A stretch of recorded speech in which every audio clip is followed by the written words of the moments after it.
എല്ലാവർക്കും നമസ്കാരം. Welcome back to Niyans. നല്ല പഴുത്ത വരിക്കച്ചക്ക കൊണ്ട് സൂപ്പർ ടേസ്റ്റിൽ തയ്യാറാക്കിയിട്ടുള്ള ഐസ്ക്രീമിൻ്റെ റെസിപ്പിയാണ് ഇന്നത്തെ വീഡിയോയിലുള്ളത്.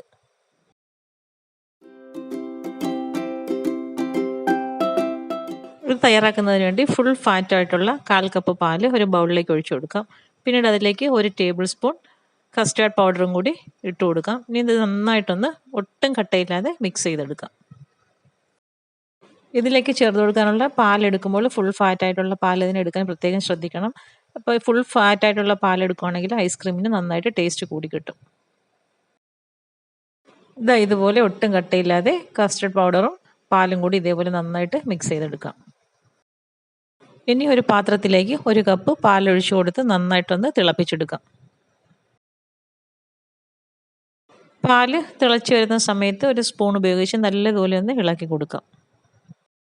ഇനി ഇതിലേക്ക് മധുരത്തിന് ആവശ്യമുള്ള പഞ്ചസാര ചേർത്ത് കൊടുക്കാം. ഞാനിവിടെ 1/2 കപ്പ് തികച്ച് പഞ്ചസാര എടുത്തിട്ടില്ല, അതിൽ കുറച്ച് കുറവുണ്ട്. കറക്റ്റ് മധുരമാണ്. അപ്പോൾ ഈ ഒരു 1/2 കപ്പ് തികച്ചെടുക്കേണ്ടി വരത്തില്ല. അപ്പോൾ അതും കൂടി ചേർത്ത് കൊടുത്ത് പഞ്ചസാര അലിയുന്നത് വരെ നല്ലതുപോലെ ഒന്ന് ഇളക്കി കൊടുക്കാം. ഇപ്പോൾ ചേർത്ത് കൊടുത്ത പഞ്ചസാര നന്നായിട്ട് മെൽറ്റായി വന്നിട്ടുണ്ട്. ഇനി ഈ ഒരു സമയമാകുമ്പോഴേക്കും നമ്മൾ നേരത്തെ കലക്കി വെച്ചിരിക്കുന്ന കസ്റ്റാർഡ് മിൽക്ക് ഇതിലേക്ക് ഒഴിച്ചു കൊടുത്ത് കൈയെടുക്കാതെ നന്നായിട്ടൊന്ന് ഇളക്കി കൊടുക്കാം. ഇത് ചേർത്ത് കൊടുത്ത് നന്നായിട്ട് ഇളക്കുമ്പോൾ നല്ലൊരു തിക്കായിട്ട് വരും. അപ്പോൾ ആ ഒരു സമയമാകുമ്പോഴേക്കും ഫ്ലെയിം ഓഫ് ചെയ്തെടുക്കാം. ഇതേപോലെ നന്നായിട്ട് തിക്കായി കിട്ടും. ഇനി ഫ്ലെയിം ഓഫ് ചെയ്ത് അടുപ്പിൽ നിന്ന് മാറ്റി നമുക്ക് തണുക്കാൻ വേണ്ടി വയ്ക്കാം. ഇനി ഐസ്ക്രീം തയ്യാറാക്കാൻ വേണ്ടി പഴുത്ത ചക്കയാണ് വേണ്ടത്. അപ്പോൾ ഇതാണെങ്കിൽ ഞാൻ പഴുത്ത ചക്ക ഉള്ള സമയത്ത് അരച്ച് വരട്ടി ഫ്രീസറിലേക്ക് വെച്ചതാണ്. അപ്പോൾ അതിൽ നിന്ന് 1 കപ്പ് ചക്കയാണ് ഞാൻ എടുക്കുന്നത്. ചക്കയൊക്കെ ഒരുപാടുള്ള സമയത്ത് ഇതേപോലെ അരച്ച് വരട്ടി ഫ്രിഡ്ജിലേക്ക് വെച്ചേക്കുകയാണെങ്കിൽ നമുക്ക് ഇല്ലാത്ത സമയത്തൊക്കെ ഇതേപോലെ എടുത്ത് ഓരോ ഐറ്റംസൊക്കെ പ്രിപ്പയർ ചെയ്തെടുക്കാൻ പറ്റും. ഒരു 10ഓ 12ഓ ചക്കച്ചുള മതിയായിരിക്കും ഇതേപോലെ അരച്ച് 1 കപ്പ് ആക്കി എടുക്കാൻ വേണ്ടി. ഇനി ഇത് നമുക്ക് മിക്സിയുടെ ജാറിലേക്ക് ഇട്ട് കൊടുക്കാം. ഈ ചക്ക ഫ്രീസറിൽ നിന്ന് എടുത്തത് കൊണ്ട് തന്നെ നല്ല തണുപ്പായിട്ടാണ് ഇരിക്കുന്നത്. ഇനി നമുക്ക് നേരത്തെ തയ്യാറാക്കി വെച്ചിരിക്കുന്ന കസ്റ്റാർഡും പാലും കൂടെയുള്ള മിക്സ് ഇതിലേക്ക് ഒഴിച്ചു കൊടുക്കാം. ഇനി ഇതിനെ നമുക്കൊന്ന് അരച്ചെടുക്കാം.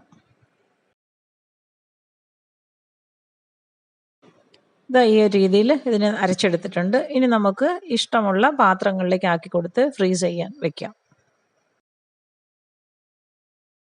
ഞാൻ ഇതേപോലെ ഒരു പാത്രവും പിന്നെ 2 ബൗളുകളും എടുത്തിട്ടുണ്ട്. അപ്പോൾ അതിലെല്ലാം നമുക്ക് ഐസ്ക്രീമിൻ്റെ മിക്സ് ഒന്ന് ഫില്ല് ചെയ്ത് കൊടുക്കാം. ആ 1 കപ്പ് ചക്ക അരച്ചതിൽ നിന്നും ഇഷ്ടം പോലെ തന്നെ ഐസ്ക്രീം നമുക്ക് തയ്യാറാക്കിയെടുക്കാൻ പറ്റും. ഇനി പാത്രങ്ങളെല്ലാം ഒന്ന് കവർ ചെയ്തെടുക്കാം. അപ്പോൾ ഇത് ഞാൻ ക്ലിംഗ് ഫിലിം കൊണ്ടാണ് കവർ ചെയ്തെടുക്കുന്നത്. ഇതേപോലെ ചുറ്റി നന്നായിട്ടൊന്ന് റെഡിയാക്കി എടുക്കാം. ഇനി ഇത് നമുക്ക് സെറ്റ് ആവാൻ വേണ്ടി ഫ്രീസറിലേക്ക് മാറ്റി കൊടുക്കാം. ഏകദേശം ഒരു 8-10 മണിക്കൂർ ഇരിക്കട്ടെ. അപ്പോഴേക്കും നന്നായിട്ട് സെറ്റായി കിട്ടും.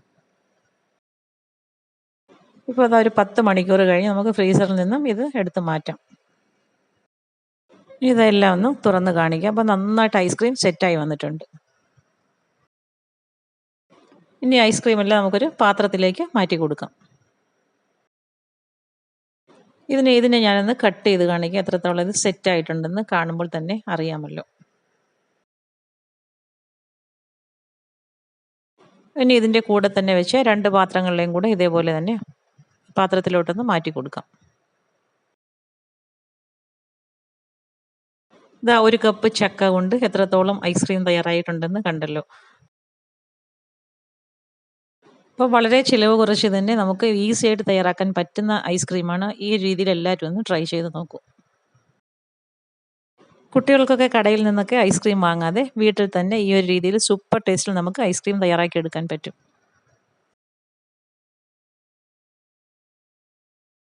വീഡിയോ ഇഷ്ടമായി ലൈക്ക് ചെയ്ത് സബ്സ്ക്രൈബ് ചെയ്ത് സപ്പോർട്ട് ചെയ്തേക്കൂ. വീണ്ടും അടുത്ത വീഡിയോയിൽ കാണുന്നത് വരെ bye from Niyans. Thanks for watching.